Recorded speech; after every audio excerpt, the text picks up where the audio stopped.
ପାଟକୁରା ଧାନମଣ୍ଡଳ ସ୍ଥିତ ନିରଞ୍ଜନ ପ୍ରଧାନଙ୍କ ସହଧର୍ମିଣୀ ଶ୍ରୀମତୀ କାଞ୍ଚନପ୍ରଭା ପ୍ରଧାନଙ୍କ ପ୍ରଥମ ସାଧବାର୍ଷିକ ଉତ୍ସବ କାର୍ଯ୍ୟକ୍ରମରେ ମୁଖ୍ୟ ଅତିଥି ଭାବରେ ପାଟକୁରା ବିଧାୟକ ଶ୍ରୀଯୁକ୍ତ ଅରବିନ୍ଦ ମହାପାତ୍ର ଯୋଗଦାନ କରି ଶ୍ରୀମତୀ କାଞ୍ଚନ ପ୍ରଭା ପ୍ରଧାନଙ୍କ ସମାଧି ପୀଠର ଶୁଭ ଉଦ୍ଘାଟନ କରିଥିବା ବେଳେ ଅନେକ ବୁଦ୍ଧିଜୀବୀମାନେ ଉପସ୍ଥିତ ଥିବାର ଦେଖିବାକୁ ମିଳିଥିଲା।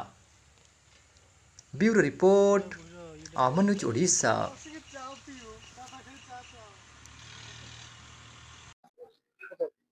ଟିକେ ପରିଚୟ ରଖିବେ। ମୁଁ ହେଉଛି ନିରଞ୍ଜନ ପ୍ରଧାନ ଧାନମଣ୍ଡଳ। ଆଜି କଣ କାର୍ଯ୍ୟକ୍ରମ ଥିଲା? ଆଜି ମୋ ସ୍ତ୍ରୀର ପ୍ରଥମ ବାର୍ଷିକ ଶ୍ରାଦ୍ଧ ଉତ୍ସବ। ପ୍ରଥମ ବାର୍ଷିକ ଶ୍ରାଦ୍ଧ ଉତ୍ସବ କିଭଳି ଭାବରେ ପାଳନ କରାଯାଇଛି? ଆମେ ସବୁ ଭୋଜି ଭାତ କରି କଲୁ, ତାପରେ ତାର ଗୋଟେ ଷ୍ଟାଚୁ ମୁଁ କରିଥିଲି ମୋ ସ୍ତ୍ରୀର।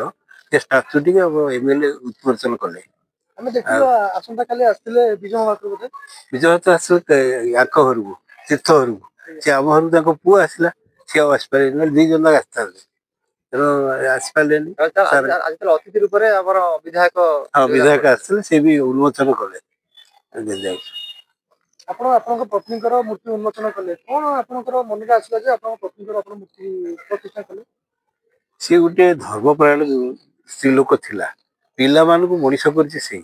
ଆମେ କେବଳ ମୁଁ ଶିକ୍ଷକତା କରେ, ମୋର ଇଏ ସହିତ ପରିବାର ସହିତ କିଛି ସମ୍ପର୍କ ନଥାଏ। ତେଣୁ ସେ ପରିବାରରେ ସବୁ ଲାଳିତ ପାଳିତ କରି ମୋର ଗୋଟେ ପୁଅକୁ ସେ ବର୍ତ୍ତମାନ ଫରେନ୍ ଅଛି, ତାକୁ ଦିଲ୍ଲୀ ପର୍ଯ୍ୟନ୍ତ ପଢେଇଲା।